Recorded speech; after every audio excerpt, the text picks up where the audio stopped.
we're back with significant upgrades. This is Poli-Side-Eye. I am Chris. This is JC Tiger fan, Jared, my co-host. How are you?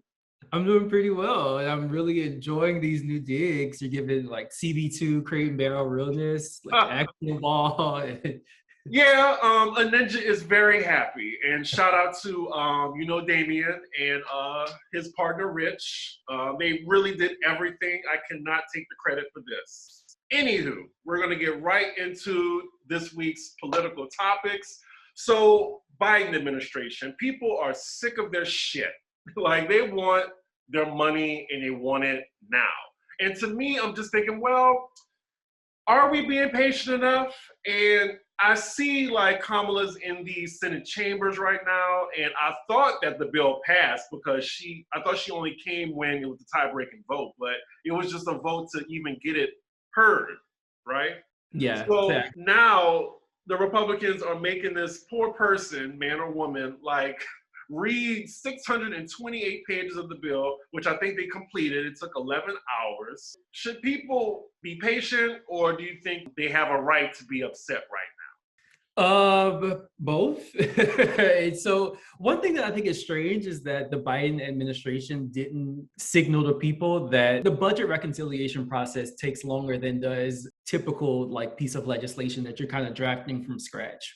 Because the reason being is because that's why it's called reconciliation, because what ends up happening is that most of the components of the bill are financing questions. So how are you going to alter the tax code, or how is this going to be funded relative to these other programs and things of that nature? So it's very tedious. You have to go through and actually reconcile. That's why it's called reconciliation. Reconcile, like, how are you going to fund this with previous bills? And it gets really hairy. And honestly, if I were Biden, I would have on day one had a press conference and said, hey, this is what we're trying to accomplish. It's going to take long because Republicans already told us that they're not willing to work with us to actually pass a bill through the normal channels, which would require 60 votes, as we've talked about before. Reconciliation only takes 50 votes plus one, but again, it takes longer because you're having to go through and pass all of these amendments, and it just gets really tedious. And so if I were Biden, I would have been like, look, this shit is going to take long. It's not my fault, though. It's because we couldn't get 9 Republicans to work with this. So we're having to essentially go this route, which is we're going to get your money. It's just going to take longer because of the bureaucratic kind of ways that process takes. And so I don't know why he didn't do that. This is now 42 days into his administration, and he hasn't directly confronted the press, which that doesn't help with the issue. It just makes people skeptical about like, okay, well, what are you trying to hide things? And so I think there are ways that he, as the president, could use the pulpit of the presidency to be more forthright with people, but I don't know why he is not inclined to do that. I don't know if he just thinks people are just gonna know, but they're not. now? I mean, it can all be so simple, but they rather make it hard. I think people are aware like how conniving the Republicans are, because if I was in the chamber and I had to read 628 pages, I'd be like, all of you motherfuckers are going to stay until I finish reading this. So most people don't follow these things really closely. So all they're going to see is that it's March 5th and I don't have $1,400 in my check. And recall, Biden said checks will go out the door on day 1. Well, it's day 42. Did he say that? He actually said that in the campaign trail when he was campaigning for those 2 Georgia Senate seats. So I'm like, Republicans are going to be using this to say, oh, he said day 1, it's March 5th, and y'all still haven't gotten y'all's a check. There's ways that he could have structured an understanding of what to expect, but he was advised not to do this. I don't have the intel to know what the calculus was behind these decisions, but it seems very odd. So moving on to other politics, Governor Cuomo, and you used to live in New York, so I'm pretty sure you're familiar with his tactics. He's facing charges of sexual harassment, and then 2 other people coming forward. I don't really feel sorry for him. I remember during COVID, he was like this, like he was starting to be treated like this savior. And I'm just like, do people remember how Cuomo was like before COVID, and then how he had to, like, how he tried to like blame people too during this as well. He might as well be a Republican, but he's a conservative Democrat, right? So I would say now that we've learned about neoliberalism, I would say he's a neoliberal Democrat. So he believes very much in big business. He is supportive. He pretty much gives free reign to corporations to do whatever they want in New York. I mean, New York City itself is fully captured by corporate interests. But what they'll do is they'll throw a bone at these social issues. So he will be like, well, I'm the governor who signed gay marriage into law or whatever, which is obviously important, but ultimately, like, he has spearheaded a number of initiatives which disproportionately hurt working class New Yorkers. But he covers all of that up with this kind of guise of being a tough guy and, you know, just being a strong leader and all of this other stuff. But you really peel back the onion and look at his policies and his ideology, like, he is not progressive by any stretch of the imagination. The reason why I brought him up, because I wanted you to like pull back the curtain and tell us the real Governor Cuomo and what he's done for New York. So the thing is, you have to really read between the lines when he speaks about certain policies, because he's been pushed, people have pushed back against a lot of his positions. When de Blasio, and I'm not a de Blasio apologist by any stretch of the imagination, I think that he as a political figure has his own share of issues, but one of de Blasio's big initiatives when he first became mayor of New York was universal pre-K, which he wanted to fund by using progressive taxation. In other words, he wanted rich people to actually pay more to provide a robust universal pre-K system for New York working class.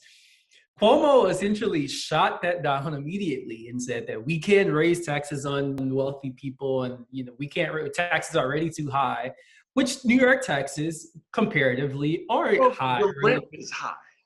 Yeah, the rent, I mean, but the two kind of go hand in hand, and to some extent. Essentially, Cuomo was like, no, we're not considering that. And it just became this whole big bureaucratic mess. But ultimately, like, Cuomo is very much committed above all else to having power. So he does a lot of things that will essentially fortify his power.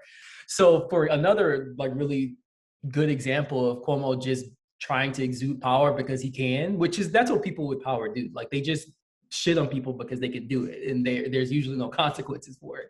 So I remember, this must have been, I was still living in New York at the time, so this must have been maybe around like circa 2015 or so. They had predicted New York was going to have like this huge like snowmageddon. They were supposed to get like 30 inches of snow. And so the night before, Cuomo ordered MTA to shut down all the trains in New York. And remember, MTA is actually not a city agency. That's a state-run agency. The mayor of New York has zero power over MTA whatsoever.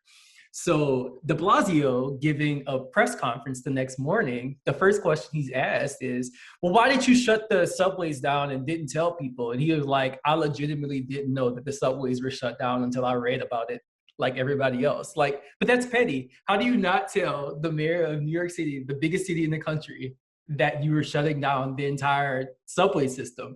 But Cuomo did it because he wanted to show de Blasio who was in charge, because he cares that much about power. So that's Cuomo in a nutshell. He's a power hungry, manipulative, but he covers it up under this, I'm going to tell it like it is, New Yorker, it kind of shtick. Exactly. And it's all a farce. Like, the way that he was presented as being kind of this strong leader during COVID, New York did not do well with COVID. It came out after the fact that there were multiple times that people in the CDC and other agencies were telling Cuomo that, look, you need to, if you don't shut things down now, it's going to spiral out of control. And when Cuomo was like, oh, we'll get, this is New York, we'll deal with it. And then a month later, people were dying in droves. Right. So that just goes to show how arrogant he is. So that's another characteristic. He's just very arrogant. And also, I'm personally glad to see that people are starting to lift the veil, because he's always been about this life. And I was so frustrated during the early days of COVID because he was getting praised left and right. And I'm just kind of like, there are other large cities who did much better than New York did, but it's getting all of the press because the New York Times is there, ABC is headquartered there, Time Warner is so they have all of the major media headquarters are there, and so by being in proximity to Cuomo, he was able to exploit that and present himself as being the strong leader when in fact there were people being like he's not. And then it came out that he covered up how many people were dying in the nursing homes in the early days of COVID. So all of this just goes to show when people have power, especially when the wrong people have power, they're going to use it in ways that benefit themselves at the expense of everyone else or whatever. And so I just think we need to be honest about he is not who he has projected himself to be. So I'm going to stop dragging him because I could go on forever. And I know we have. Yeah, you can. I do think it's funny that Mayor de Blasio cannot stand him. And I know during this whole scandal, he is at home doing the Raven-Symoné laugh. The dynamic between the mayor of New York and the governor of New York has always been kind of interesting because, again, a lot of the agencies in New York, like MTA, are actually state-run agencies, or even like how the taxation gets really strange. You have to get some stuff done in the assembly. So there's always a power dynamic between the mayor and the governor. That's been pretty consistent. But the thing is, when Bloomberg was mayor, he didn't give a fuck because he was worth like $18 billion. So part of the reason he was able to kind of wield as much power as he did is because he'd be like, okay, well, if the assembly doesn't want to do stuff for me, I'm going to run this person to, throw a little bit of money at them, sweeten the pot a little bit and make it happen. But obviously de Blasio can't do that. Cuomo steps in, recognizes that he can't do that, and he exploits that inability as governor. But there's always been a current there between the governor and the mayor. Is Cuomo's term coming to an end soon, or he has a long time left? He was just elected for a third term, last year? Oh. So probably got about 3 years left or so. Oh, wow. Okay. And I'm sure the New York governor is term limited by 3 terms because this is his third term. But moving on to our main topic of the day. Me and Jared have a lot of conversations about just life in general, and I'm cynical, but I feel like you tell me the real, and it just makes me even more cynical. So we're having a discussion about self-care, and Jared finds a way to make it cynical, and we're talking about self-care culture, and it's exploitive. So let me know, how is self-care exploitive? Because I'm thinking of the Insecure episode, Self-Care Sundays. So how is this exploitive? So this is something I've been kind of thinking about in my free time. So I don't have a fully fleshed out theory. But one thing that's been super fascinating to me in recent years, I would say within like the last 5 years, has been this explosion of like just the term self-care and the way that it's employed. So I started thinking about this during the pandemic because I was getting all of these emails from, how when you sign up for order something online and then you get accidentally forget to uncheck do you want to be in this listserv? So now I'm on like 80 listservs for this store, that store, and this whatever. And so I kept getting all these emails about, treat yourself, buy this, take this trip, do this. I'm just like, this is a lot. So like, why is there this aggressive push to get me to spend money? Like, why? I mean, we know that obviously that's very consistent with capitalism is consumerism. We know this, although that hasn't been the case. We can do an episode one day about consumerism and how that came into being. But I was just like, what is going on with all this? Like, also it's tone deaf. Like, we're in the middle of a pandemic. Some people don't even have jobs. Like, people are trying to figure out what to do, like with their rent. And it just reeked of like, it was just so aggressive. And so I'm starting to think about this. And then you start seeing eventually people will, take vacations and then hashtag self-care. And there's a common thread here. All of this self-care that people keep talking about is specifically about spending money. No one is ever talking about self-care in terms of like volunteering at a shelter or to do something that is not commodified. It's all about taking this trip or getting buying this new dress that I've wanted and it's finally on sale, or getting this new pair of sneakers, or And that's not to say that these things are bad. I'm not knocking consumerism. Listen, I swipe my card as much as the next, well, not as much as the next person because I'm a broke PhD student, so I can't be doing that much swiping. But hypothetically speaking, I swipe my card too and buy nice things that I enjoy. But I was just wondering, like, why is self-care always tied to like consumption? And so I saw there was this article in the New York Times, maybe about a month ago, or maybe a couple months ago, earlier this year. And the title of the headline was like, there's nothing wrong with self-care or something like that. It was almost like a mea culpa of sorts. And so I'm kind of like, well, if you don't think anything is wrong with it, like, why do you need to convince people that there's nothing wrong with it? And so I just started thinking about like, all right, there has to be a political history here. And so I started doing some reading to think about like, when is it that like hospitality and like this aggressive consumerism came into being? And so this is a very clear indication that capital and all these companies are trying to get us to spend money because they know that people really aren't right now. Because people, I think there was a point during the pandemic when a lot of people started to think, you know what, maybe I don't need to be spending all this money. Maybe I don't need to be buying a new pair of shoes every other week. Maybe I don't need to be. And so people were, I think, starting to recognize that there were other ways in which they could be fulfilled without spending all of this money. And that was antithetical to capitalism because capitalism requires growth. If capitalism is not, if it's not growing, then the whole system will fall apart. So it is predicated upon people always spending money, particularly money that they don't have, which is why debt is such a huge part of the capitalist system.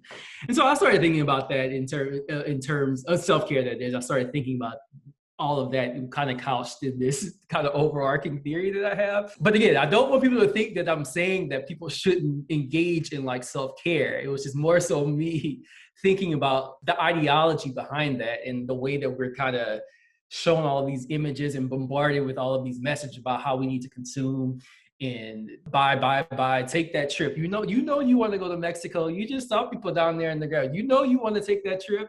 I think that there is an ideology at play here that I think a lot of people aren't really thinking much about. To me, with the pandemic, it's like people just, I think, want to have their head in the sand for a minute. People just want to get away from like just being in their homes. They don't want to be depressed. And some people are thinking, well, shit, the world ended. I might as well try to enjoy myself as it's about to like burn in flames, By spending that money in furthering the same exploitative system that, I don't want people to think that I'm judging because I'm obviously doing, I mean, I went home a few months, I took that trip too. So I'm like, I can't be a pot calling the kettle black. So when I'm thinking about these things, I don't think about these things to call people out. So I think I want to clear that because I don't want people dragging me saying, don't judge me, mind your business, whatever.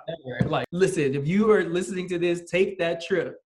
Right. It's just to provoke thought. That's all. I get it. Exactly. Yeah. And so I think that yes, I do think there is an element of escapism. So we have to also think about like why it is that consumerism arose historically. So there was a specific moment at which consumerism in particular really took off. And so after the Second World War and after the Depression and so forth, political elites thought that, oh, wow, well, after people stop, after this kind of uptick in war spending, like we're going to end up with a recession. And so the way that they kind of devised a way to counter that was by consumerism. And so the one way that they believed that capitalism could be grown was by essentially coercing people to buy things purely out of enjoyment and not just out of necessity. And so that was a very specific juncture at which our understanding of consumerism transitioned from one of simple necessity to one of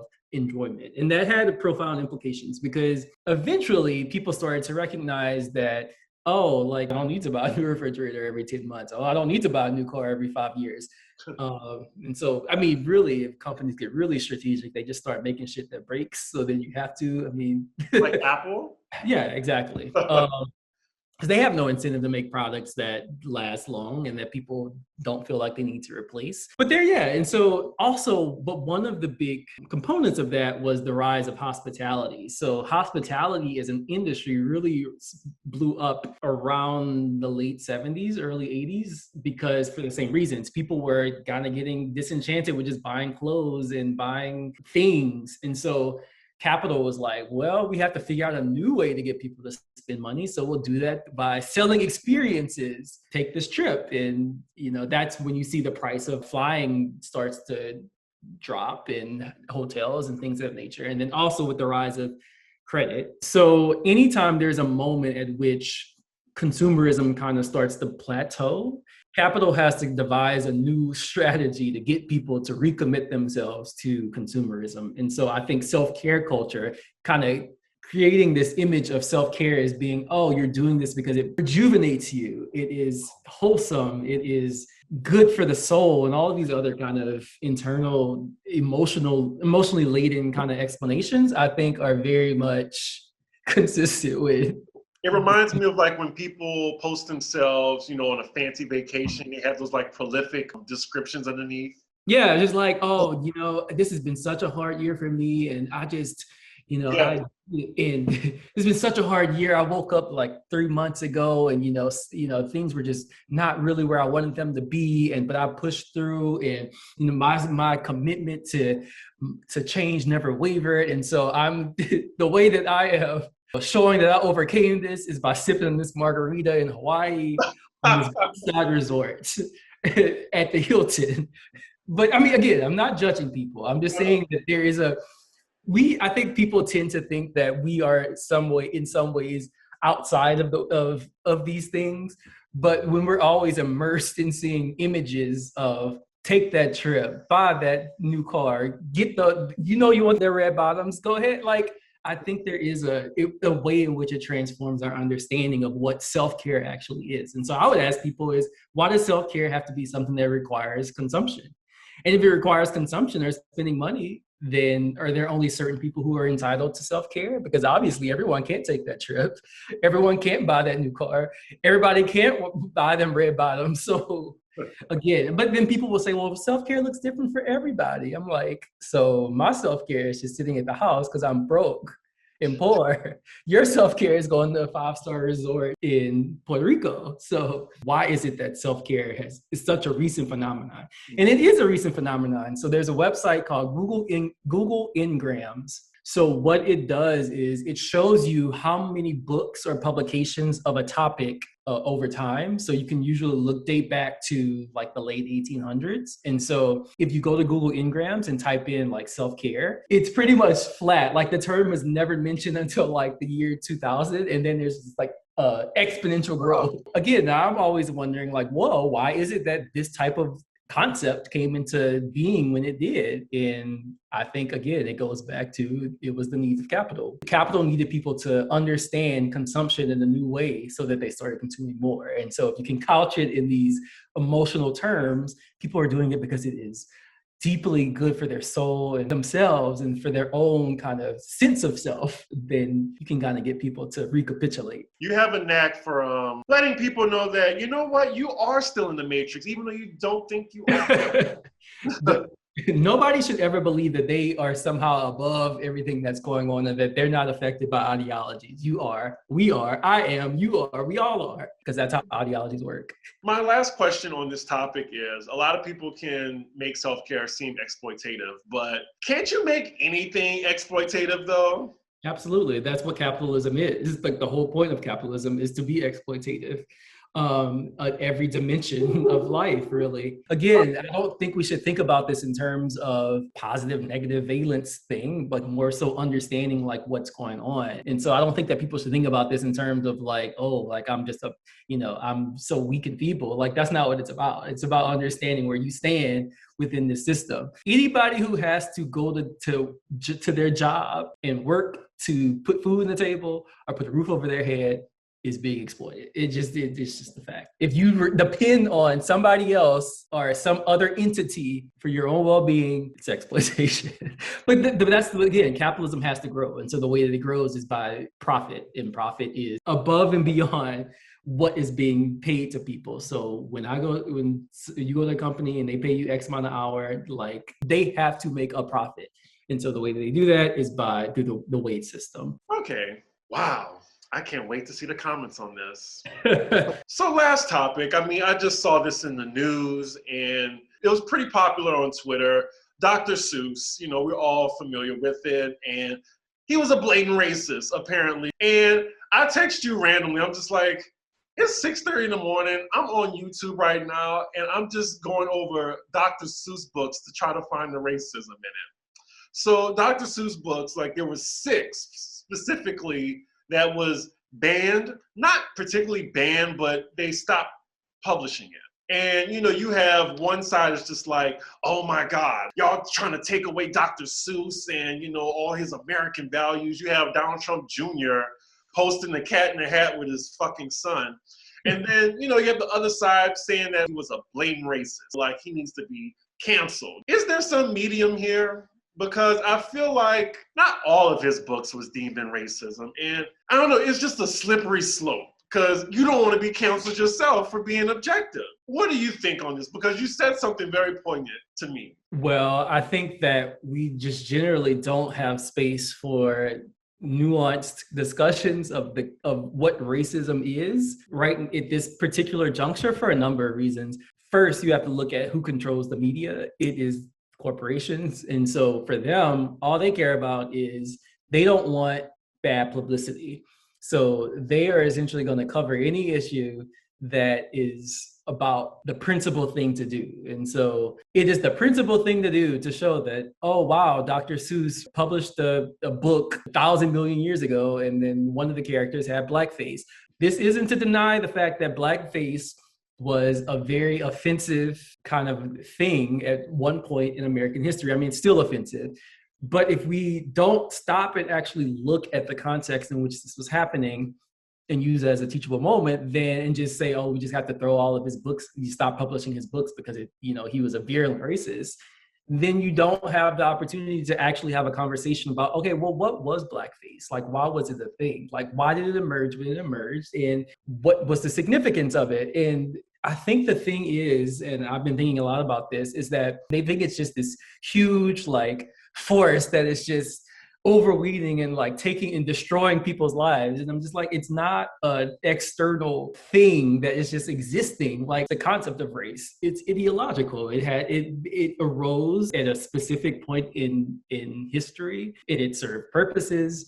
And if we don't actually stop and analyze why those types of images or why racism looked much differently then than it does now, and what does that say about Dr. Seuss, and why would he publish that, and actually have a generative conversation about it, then it just ends up being this whole big, it's just like feigned moral outrage. Like people just want to show that they're not racist. And I'm just like, so who are you trying to show that you're not racist? I don't, who is the audience? I don't get, what is this accomplishing? But again, part of that is because we don't have a medium or a space to talk about this in nuanced ways. Like the concept of race is not something that is just, there is nothing intrinsic about race. It is a political ideology that has been used as a way to essentially oppress people through different means. In some points in time, it was all predicated upon so-called race science. So people would say, oh, there's science that proves that these people are inferior, which we know is not true. But there was a whole era in which people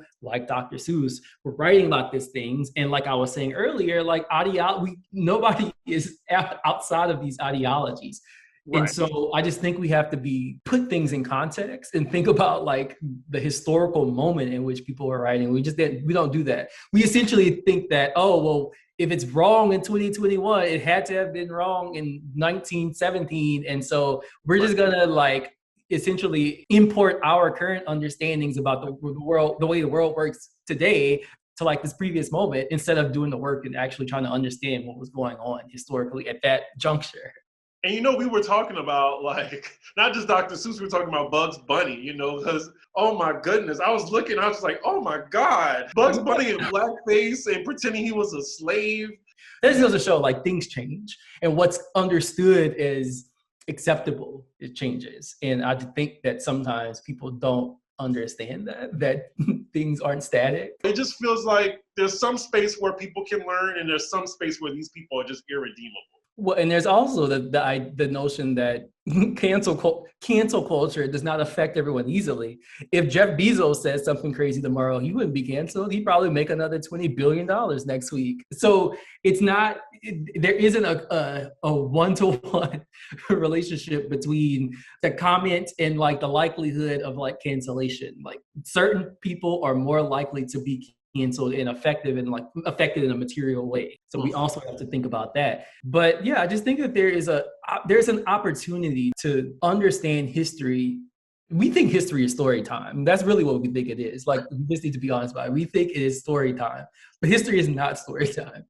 History is we're analyzing outcomes to understand how they started, why they started, how they've changed, how things have evolved. That's the whole point of studying historical phenomena, not to be like, oh, this was so terrible. Like, we have to, essentially expunge all of that from the past because we don't want our kids to think, no, we should use this as a moment to show that, wow, these things actually happened in a place where we professed equality for all and all these other things. And so we lose the opportunity to do that when all we care about is showing so-and-so that we're not racist. And I'm just like, I don't know what that even is accomplishing, aside from frustrating people who are then saying, oh, well, people are just too sensitive. And I'm just like, we could, again, be having a fruitful conversation, but y'all just want to feel good about yourselves and cancel somebody because they said something that, I mean, again, there's levels to this. One of my favorite scholars, Barbara Fields, she's a historian at Columbia,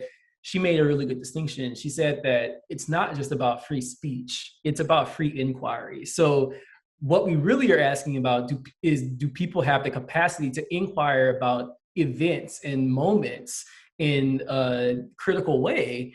And I think when we have situations like what happened with Dr. Seuss, I would say the answer is no. We can't inquire about this in an analytical, thoughtful way, because to do so is to essentially say that, oh, wow, well, I'm analyzing a racist. And so I must be racist. I don't know, there's secondhand racism. Like, I don't know what it is, but I think there is a lost opportunity. It's just so frustrating because we could be doing way better. And just finally, you also brought up a point like how the right and the left like use that to be politicized and how it just goes into a cycle. Yeah, well, I would say liberals, I think the big part of liberals is they want to seem especially white liberals, they just want to seem so virtuous, like they are not racist. They'll say, we're not racist, but we just want to send our kids to this exclusive school away from Black kids.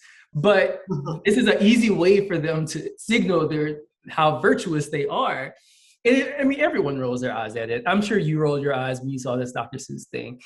And so if you imagine that we're doing this, the people who are not on the right are definitely using this to say, look at those yuppies. All they care about is being politically correct, which I hate that term, but what they're going to do. And so they're going to use that as red meat, as fodder to stir up animosity, which is so predictable. And again, instead of using this as an opportunity to talk about this in a nuanced way, it just turns into good side versus bad side. And I'm tired of that. I'm bored of the good versus bad thing. Like, this is not a comic book. This is not a movie.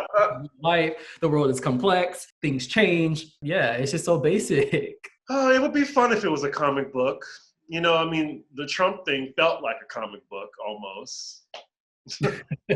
Well, we've come to the end, and do you have your book recommendation?